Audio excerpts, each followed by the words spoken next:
सभी आगंतुकों का और हमारे प्रतिभागियों का आगरा कॉलेज आगरा शिक्षा संकाय की तरफ से आपका हार्दिक स्वागत और अभिनंदन करती हूँ। इस कोविड-19 की भीषण महामारी के दौरान जो परिस्थितियां उत्पन्न हुई हैं, उन परिस्थितियों को देखते हुए इस 2 दिवसीय वेबिनार का आयोजन किया गया है। क्योंकि हमारा समाज का हर वर्ग इससे प्रभावित हुआ है। समाज भी, शिक्षा भी, स्वास्थ्य भी और हमारी अर्थव्यवस्था भी, सारे इस चीजों से ग्रसित हुए हैं। इसलिए इस वेबिनार के आयोजन के द्वारा विश्वविद्यालयों के तमाम शिक्षाविदों के विचारों से हम लोग अवगत होंगे, जो अपने सुझावों के द्वारा हमारा मार्गदर्शन करेंगे। इस कोरोना के 2 पक्ष देखने को मिले, एक तो सकारात्मक और दूसरा नकारात्मक। सकारात्मक पक्ष ये है कि हम लोग आज इस ई वेबिनार के लिए तैयार हो गए, और नकारात्मक पक्ष ये है कि हर व्यक्ति घर में लॉकडाउन है, कोई भी अपना काम नहीं कर पा रहा है। तो हम सकारात्मकता की ओर बढ़ते हुए इस वेबिनार को आयोजित करने के लिए आप लोगों के सहयोग से यहाँ इकट्ठे हुए हैं। हम सभी महानुभावों का हार्दिक स्वागत करते हैं, अभिनंदन करते हैं, और जिन लोगों ने अपना अमूल्य समय हमें दिया, उनके आभार भी व्यक्त करते हैं। अब मैं अपनी सहयोगी डॉक्टर प्रीति माहेश्वरी मैम को बुलाऊंगी कि वो आए, हमारे विशिष्ट अतिथियों का परिचय कराएं। मंच पर जो भी उपस्थित अतिथिगण हैं, उनका स्वागत एवं परिचय कराना है। तो इस जो आज हम ये वेबिनार रख रहे हैं, जिसका की विषय है कोविड-19 का प्रभाव शिक्षा, स्वास्थ्य और अर्थव्यवस्था पर किस प्रकार से पड़ रहा है। वाकई में ये एक ऐसी विश्व आपदा है, एक विश्व महामारी है। इस वैश्विक महामारी ने हम सभी को हर तरीके से हिलाकर रख दिया है, हमें आर्थिक रूप से भी, हमें शारीरिक रूप से भी, हमें सामाजिक रूप से भी, हर प्रकार से यह आपदा हम सभी को प्रभावित कर रही है। डॉक्टर रमा सिसोदिया मैम को आमंत्रित करती हूँ कि वो थोड़ा सा हमें यहाँ पर आकर मार्गदर्शन करें। Doctor Rama Sisodia ma'am. Thank you Preeti ma'am. मैं डॉक्टर रमा सिसोदिया, विभागाध्यक्ष शिक्षा संकाय आगरा कॉलेज आगरा से। ये जो आज का विषय लिया गया है, इसका वेबिनार था कि कोविड-19 का प्रभाव शिक्षा, स्वास्थ्य, समाज और अर्थव्यवस्था पर। जहां तक मैं समझती हूँ, ये चारों ही चीजें ऐसी हैं जिनको देश की एक श्रेणी या देश की संपन्नता को प्रदर्शित करती हैं। उस देश में शिक्षा कैसी है, शिक्षा के द्वारा स्वास्थ्य कैसा बन रहा है, उसका प्रभाव समाज पर कैसा है, और उसके द्वारा अर्थव्यवस्था को कैसे निर्धारित किया गया है। ये सब जहां तक शिक्षा पर ही निर्भर होते हैं। और कोविड-19 के कारण जो आज एक पैंडेमिक WHO के द्वारा निर्धारित की गई है, महामारी बताई गई है, उससे पूरा विश्व इस समय पूरी तरह से ग्रसित है और इसके खतरे को झेल रहा है, जिसके कारण विश्व के लगभग 90% स्कूल, कॉलेजेस, यूनिवर्सिटीज बंद हो गए। इस बीमारी का स्प्रेड इतना तीव्र था, इतना तेज था कि कोई व्यक्ति समझ ही नहीं पाया कि हमें क्या करना है, और इसके लिए, इसको झेलने के लिए या इससे उबरने के लिए हमें क्या योजना बनानी पड़ेगी। तो बिना किसी पूर्व योजना के हमने शिक्षा में एकदम से ड्रास्टिक चेंज किया गया। वो चेंज था हमारी कक्षागत प्रणाली से ऑनलाइन शिक्षा प्रणाली, जो कि भारत जैसे देश के लिए बिल्कुल नई थी। तकनीकी शिक्षा, जिसके अनुसार ना तो यहाँ की शिक्षा का फॉर्मेट है, ना यहाँ का सिलेबस है, ना यहाँ के शिक्षक उसमें प्रशिक्षित हैं। इस तरह से अगर हम देखते हैं तो शिक्षा पर सबसे ज्यादा प्रभाव इसका पड़ा है। और शिक्षा एक ऐसा पक्ष है जो देश के सभी पक्षों को नकारात्मक या सकारात्मक रूप से प्रभावित करती है। जैसा कि कोठारी आयोग ने कहा था कि किसी भी देश का या भारत देश का भविष्य शिक्षा पर या क्लासरूम्स में बनता है, तैयार होता है, या कक्षाएं उसको निर्मित करती हैं। तो वही चीज इस समय भी लागू की जा सकती है कि अगर शिक्षा ही प्रॉपर नहीं है, विद्यार्थियों को शिक्षा प्रॉपर नहीं दी जा रही है, तो हम दूसरी चीजों पर ध्यान आकर्षित कर ही नहीं सकते, या उनको उठा ही नहीं सकते, या उनके बारे में सोच ही नहीं सकते। Doctor Vinod Kumar Maheshwari sir. नमस्कार आप सभी लोगों को नमस्कार। और एक बहुत अच्छे और बहुत सामयिक आयोजन के लिए मेरी तरफ से आप सब लोगों को बहुत बहुत बधाई, बहुत बहुत साधुवाद। धन्यवाद सर। कोविड-19 के संदर्भ में जो आपने ये वेबिनार का आयोजन किया है, पूरा विश्व जो है एक अजीब से मकड़ जाल में फंस गया है। और मकड़ जाल ऐसा है कि आज विश्व की बड़ी बड़ी हस्तियां, बड़ी बड़ी ताकतें ये समझ नहीं पा रही हैं कि इस मकड़ जाल से सुरक्षित कैसे बाहर निकला जाए।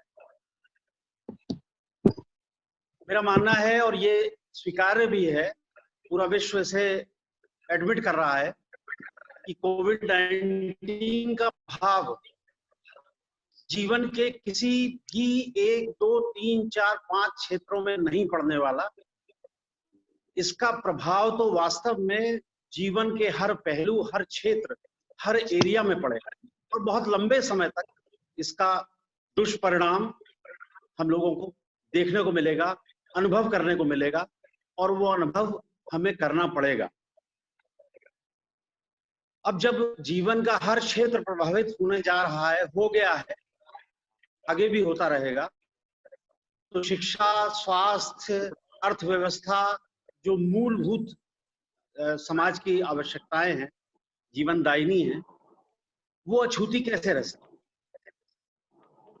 तो इस वक्त जो सबसे बड़ी समस्या है वो ये है जनमानस के सामने कि हम सब अदृश्य चिंताओं, अदृश्य आशंकाओं, अदृश्य डाउट्स और वरीज से घिर गए।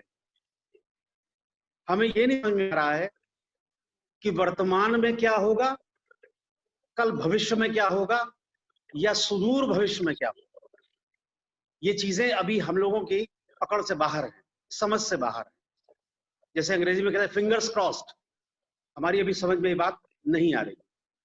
लेकिन ये चिंताएं या आशंकाएं निर्मूल नहीं है, क्योंकि जिस तरह का वायरस पूरे विश्व में फैला है वो एक अदृश्य दुश्मन है जो छुप कर वार करता है, और इसलिए हमारी चिंताएं, हमारी आशंकाएं निर्मूल नहीं है। ठीक है, लेकिन हाँ, पानी में गिलास, हाँ इधर इधर करो। अगर वो दिन नहीं रहे तो ये दिन भी नहीं रहे।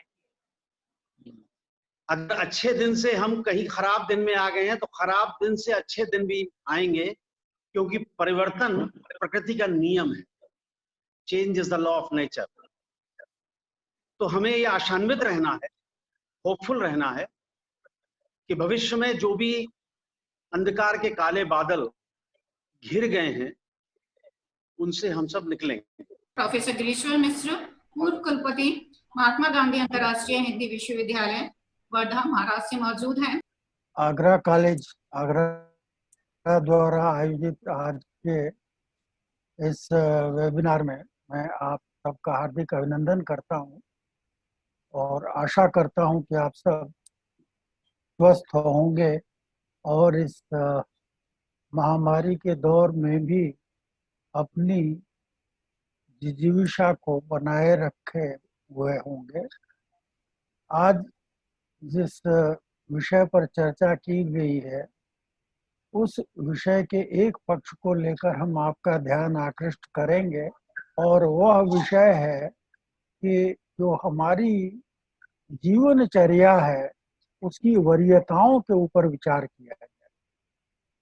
हम सब लोग आधुनिक युग में रह रहे हैं और इस युग का एक बहुत बड़ा प्रभाव हमारे ऊपर यह पड़ा है कि हम अपने स्वरूप को अधिकांशतः भौतिक अर्थ में ही ग्रहण करते हैं, और हमारी जो दौड़ है जिससे हमने विकास का नाम दिया है, प्रगति का नाम दिया है, उसके अंतर्गत हमारी पूरी कोशिश केवल अर्थ की साधना के लिए ही होती है, और यह दौड़ इतनी प्रमुख हो गई है कि हम अपने शरीर का भी ध्यान नहीं देते, समय का भी ध्यान नहीं देते, और यह भूल जाते हैं हम मात्र शरीर नहीं है, हमें बुद्धि भी है, हमें आत्मा भी है,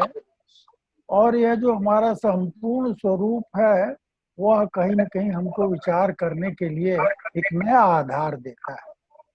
हम जब जीवन शैली की बात करते हैं तो हमारा जो उद्देश्य है वह उद्देश्य यह है कि हम अपना आचरण किस प्रकार व्यवस्थित करें।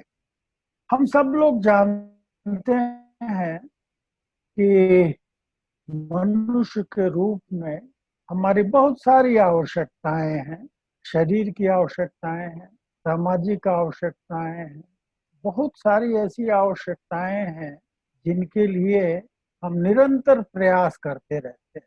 जो हमारी शारीरिक आवश्यकताएं, भूख, प्यास, निद्रा, सेक्स, ये सब ऐसी आवश्यकताएं हैं जो कि पूरी होती हैं, फिर जग जाती हैं, फिर पूरी होती हैं। इनका क्रम निरंतर चलता रहता है और हमारा सारा ध्यान इन शारीरिक आवश्यकताओं के ऊपर अधिक केंद्रित होता है। एक प्रश्न हमारे सामने आता है कि जीवन में यदि धर्म, अर्थ, काम, मोक्ष, 4 तरह के पुरुषार्थों की बात यहाँ की गई थी, तो उसे कहने का क्या आशय था? उसका आशय था कि समग्र जीवन पर ध्यान देना आवश्यक है, और उस समग्र जीवन का मूल जो है वह धर्म है। एक बहुत अच्छा विचार एक छोटे से संस्कृत के श्लोक में आता है जो मैं अक्सर उद्धृत करता हूँ। अजरा मरवत प्राज्ञ विद्यामर्थं च चिन्तयेत् गृहीत इव केशेषु मृत्युना धर्ममाचरेत्। कि हमको यह मान करके कि हम कभी बुढ़े नहीं होंगे, अजर हैं, और यह मान करके कि हम अमर हैं, कभी मरेंगे नहीं, यह सोच करके हमारा प्रयास होना चाहिए कि जरा मरवत प्राज्ञ विद्यामर्थं च चिंत, विद्या और अर्थ की चिंता करो, ज्ञान की साधना करो, अर्थ प्राप्त करने का प्रयास करो, कहीं से विरोध नहीं है। लेकिन दूसरी पंक्ति जो है वह विशेष ध्यान देने की है, गृहीत इव केशेषु मृत्युना धर्ममाचरेत्। कि मृत्यु जो है वह केश को पकड़े हुए है, यह सोचकर धर्म का आचरण करो। तो धर्म वो परिधि है जिसके अंतर्गत हमको अपने अर्थ की और विद्या की दोनों की साधना करनी चाहिए। द्वितीय वक्ता प्रोफेसर महेंद्र पाल शर्मा, जो कि जामिया मिलिया इस्लामिया विश्वविद्यालय नई दिल्ली से हैं। धन्यवाद महेश्वर जी। मैं आगरा विश्वविद्यालय का आभारी हूँ कि जिन्होंने मुझे यहाँ इस वेबिनार में शामिल होने का मौका दिया। डॉक्टर नीलम मिश्रा जी का भी आभारी हूँ जिन्होंने मुझे बुलाया वेबिनार में प्रतिभागिता के लिए। अभी मैं प्रोफेसर गिरीश्वर मिश्रा जी को सुन रहा था। बहुत अच्छे वक्ता हैं मिश्रा जी, और मनोविज्ञान से क्योंकि जुड़े हुए हैं तो बहुत ही शानदार बातें उन्होंने कही, हमारा हौसला बढ़ाया और मुझे उससे बहुत कुछ सीखने का मौका मिला। मैं उनको धन्यवाद देता हूँ, आभार व्यक्त करता हूँ। मैं कोई बहुत व्यवस्थित वक्ता नहीं हूँ, मेरा जो भाषण है वो थोड़ा बिखरा हुआ रहता है, तो क्षमा कीजिएगा यदि ऐसी स्थिति आए तो। वास्तव में जिस दौर से हम गुजर रहे हैं इसके बारे में मुझे याद आता है, बहुत पहले एक डॉक्यूमेंट्री आई थी और उन्होंने घोषणा की थी, मुझे ठीक से नाम याद नहीं उनका, कि इस तरह के वायरस आते रहेंगे जिनसे मानवता को खतरा होगा और उनसे निपटना एक बहुत बड़ा चैलेंज होगा हमारे समाज के लिए। ऐसा ही ये कोरोना वायरस आया है। जैसा कि मेरे बारे में भी बताया कि मैंने बाहर भी पढ़ाया, लगभग 8 वर्ष मैंने बाहर अध्यापन किया, और वहाँ के समाज को देखा। मैंने पोलैंड में पढ़ाते हुए इंग्लैंड और Czechoslovakia, Hungary, Germany, Belgium, France की यात्रा की, वहाँ रहा, अनुभव किया, देखा उसके समाज को। और फिर दूसरी तरफ दक्षिण कोरिया गया तो वहाँ एक अलग तरह का समाज था। वहाँ रहते हुए मैं जापान गया, चीन गया और निकट से जाना उनकी जीवन शैली को। भारतीय जीवन शैली मित्रों से थोड़ी भिन्न है। भिन्न इसलिए है कि अभी मिश्र जी बता रहे थे और हमारी परंपरा का उन्होंने जिक्र किया कि हम तो वसुधैव कुटुंबकम और अतिथि देवो भव और सर्वधर्म समभाव के सिद्धांत पर चलने वाली सभ्यता के रहने वाले हैं।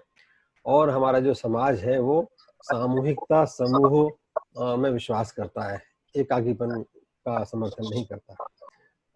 देहात में जो जीवन है, ग्रामीण जीवन का परिचय आपको होगा कि जब बच्चे के जन्म से लेकर के और अंतिम संस्कार तक सभी बातें जो समूह में ही होती हैं, अकेले उसका कोई महत्व नहीं है। और गांव का जो समाज है उसमें जो हमारा जो पूरा परिवेश है उसमें अधिकांश जो चीज़ें हैं वो सामूहिक होती हैं, चाहे विवाह हो, कोई और अवसर हो, पर्व हो, त्योहार हो, सभी साथ मिलकर मनाए जाते हैं। और ये भी कि जो परिवार में ये परंपरा थी कि पहले कोई बच्चा नौकरी के लिए बाहर निकलता था तो वो अकेला ही रहता था और बच्चे उसके, यानी बच्चे का मतलब उसकी पत्नी, बच्चे सब गांव में रहते थे और वो कभी ये कह नहीं पाता था कि मैं अपने बच्चों को ले जाऊं, संकोच अनुभव करता था। बहुत ज़रूरी हुआ तो किसी के माध्यम से कहलवाता था, कोई समस्या बताता था, ये कहता था मुझे खाने की बड़ी दिक्कत होती है, मैंने इसी स्थिति पैदा करने की कोशिश करता था कि घर वाले कहें कि तुम अपनी पत्नी को साथ ले जाओ।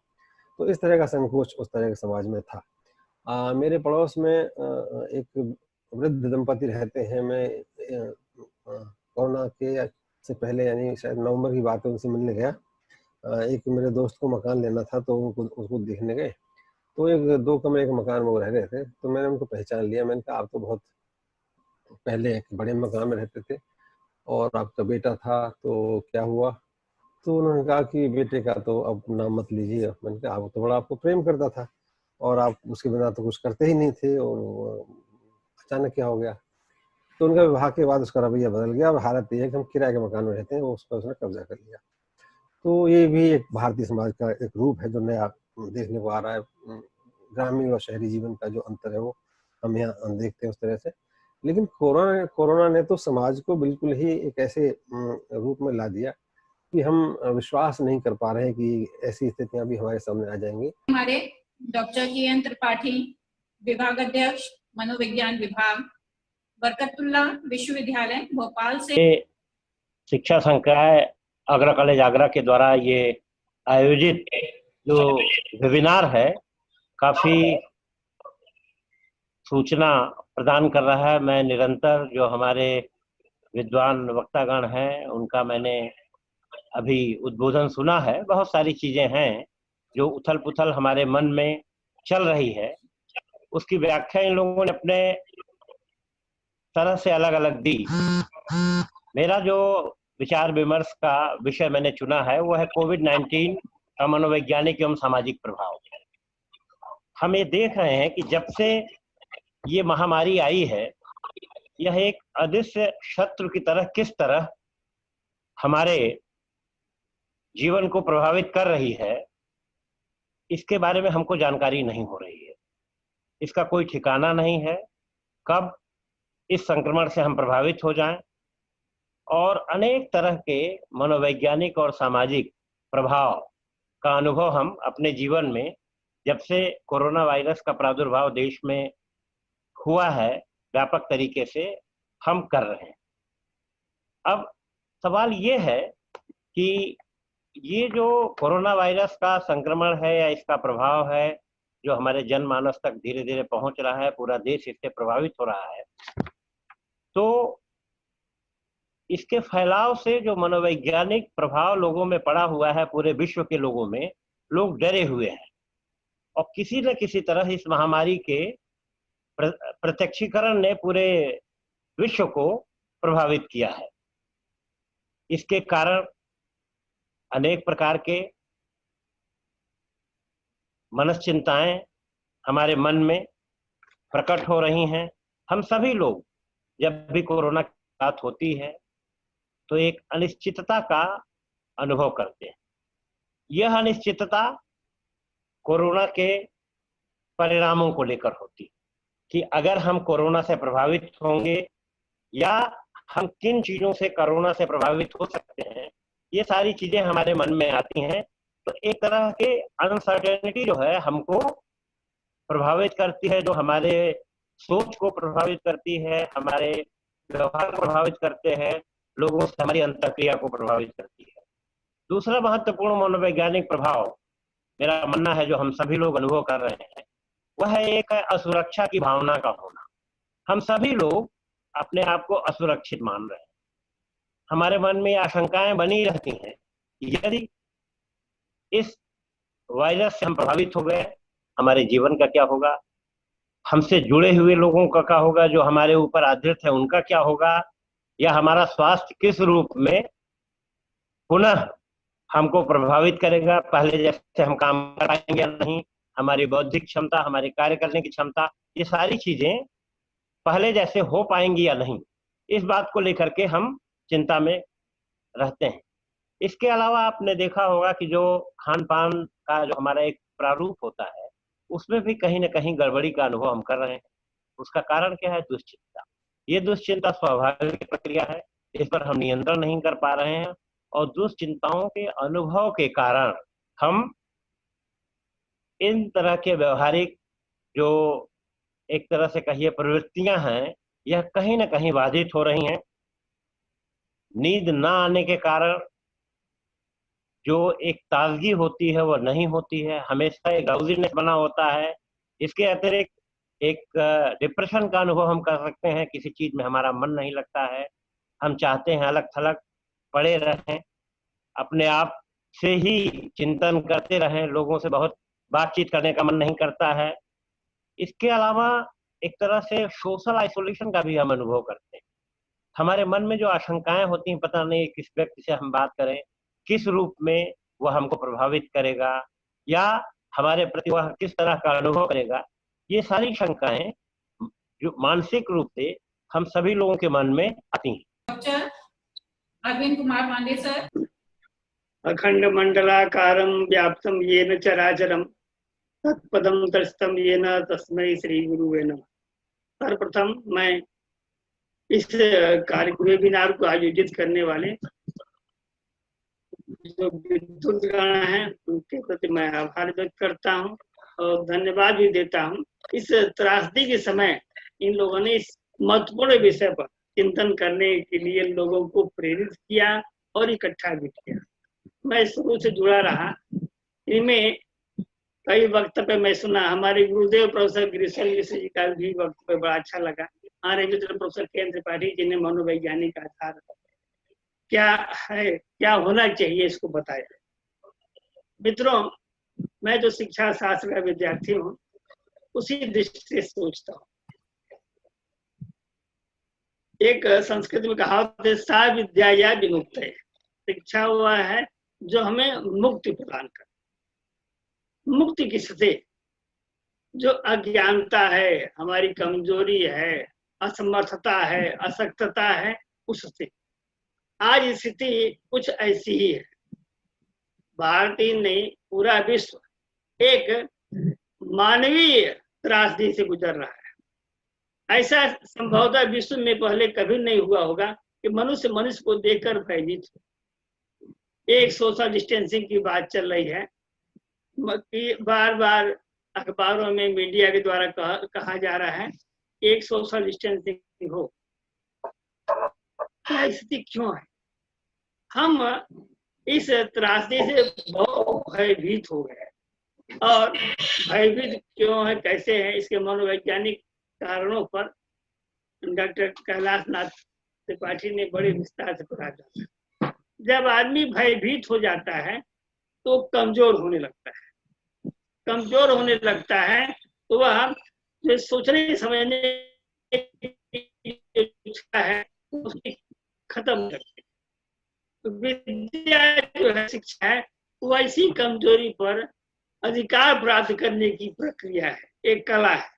मित्रों, यह जो संकट है यह तो आना ही था, क्योंकि जब अपने विश्व में आसपास बहुत से देश आणविक अस्त्र बना रहे हैं, जैविक अस्त्र शस्त्र बना रहे हैं, तो वह किसी न किसी रूप में वो तो आता ही। और वह जैसा कि आरोप भी लग रहा है चीन बना रहा है, चीन के द्वारा किया गया है, ये हुआ है। समस्या ये है कि हम सजग नहीं थे। जैविक अधिकारों का यदि प्रयोग होगा या इस तरह की त्रासदी आएगी, हमारी कल्पना में नहीं था। एक समय ऐसा भी आएगा कि मनुष्य को देख करके भयभीत हो। इस संबंध में एक मैं चर्चा करना चाहूंगा। एक शिक्षा दर्शन के बहुत अच्छे विद्वान है इवान इलिच, उन्होंने दूसरे संदर्भों में कहा, एक किताब भी लिखी है, डिसपुरी सोसाइटी। उन्होंने कहा है कि पाठशाला भंग करो, विद्यालय भंग करो। जो उनका संदर्भ था वो दूसरा है, लेकिन आज का जो संदर्भ है वो दूसरा है। वह उस समय विद्यालयों की असफलता पर, विश्वविद्यालयों की असफलता पर प्रकाश डाले हैं और बड़ी रोचक पुस्तक है। मित्रों, आज जो स्थिति है वह भिन्न है। अमेरिका के राष्ट्रपति ने संभवतः डिक्लेयर कर दिया कि साल भर तक वहां पढ़ाई नहीं होगी। इसका मतलब यह है कि पूरे विश्व में पढ़ाई, प्रवेश परीक्षा का जो कार्य है उसके ऊपर प्रश्न चिन्ह लग गया है। नेता, अधिकारी, राष्ट्राध्यक्ष सोच रहे हैं कि जो करोड़ों करोड़ों बच्चे पढ़ रहे हैं विश्वविद्यालयों में, प्राथमिक शालाओं में, उनको पढ़ावें कैसे। एक अभूतपूर्व संकट है। एक शिक्षा पर ये इसका दायित्व है कि इसका समाधान निकाले। Doctor KD. मिश्रा सर को यहाँ पर मंच पर आमंत्रित करती हूँ कि वो इस वेबिनार की समीक्षा हम सभी को प्रदान करें। प्रोफेसर गिरीश्वर मिश्रा जी ने इस कोविड-19 के सामाजिक प्रभाव पर प्रकाश डाला। उन्होंने यह बताया कि ये विषम परिस्थिति में, एक तो कि विषम परिस्थिति आने का कारण उन्होंने बताया कि ये विदेशों से इसका आगमन हुआ, जहां पे आहार विहार हमारे आहार विहार से अलग है। संबोधन में प्रोफेसर एमपी शर्मा जी ने अपने जीवन पर, भारतीय जीवन पद्धति पर की थोड़ी सी झलक प्रस्तुत की कि किस प्रकार शहरों में रहते हुए लोग एकाकी हो गए हैं। उनमें पारस्परिक सहयोग की भावना, यहां तक कि बाप बेटे का रिलेशन भी एक प्रश्नवाचक बन गया है। Professor K. N.. त्रिपाठी ने इसके मनोवैज्ञानिक पहलू पर विशद प्रकाश डाला। उन्होंने कहा कि इस परिस्थिति में हम बहुत सारे प्रकार के दुश्चिंताओं से ग्रसित हैं। एक अस्वाभाविक जीवन शैली हो गई है जो कि हमारे मस्तिष्क को प्रभावित कर रही है। इस स्थिति में हमें नकारात्मकता से बचना होगा, अपने विश्वास को मजबूत करना होगा, सकारात्मक सोच विकसित करना होगा, एडाप्टेबिलिटी जिसे अनुकूलनशीलता कहते हैं उसका विकास करना होगा। अरविंद पांडे जी काशी विद्यापीठ से जो शिक्षा संकाय में विभागाध्यक्ष हैं, उन्होंने शिक्षा के ऊपर इस काल में, कोरोना काल में शिक्षा हमारी किस तरह से प्रभावित हुई है और उसका क्या निदान हो सकता है, इस पर बड़ा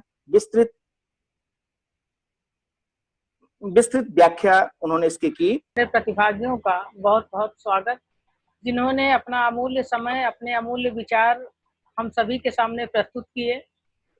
मैं प्राचार्य डॉक्टर बी.के. माहेश्वरी जी, इसके अलावा professor Girishwar Mishra ji, professor MP. Sharma ji, professor K. N.. Tripathi ji एवं प्रोफेसर ए.के. पांडे जी का हार्दिक आभार व्यक्त करती हूँ कि जिन लोगों ने अपना अमूल्य समय निकालकर हमें अपने विचारों से परिचित कराया और लाभान्वित किया।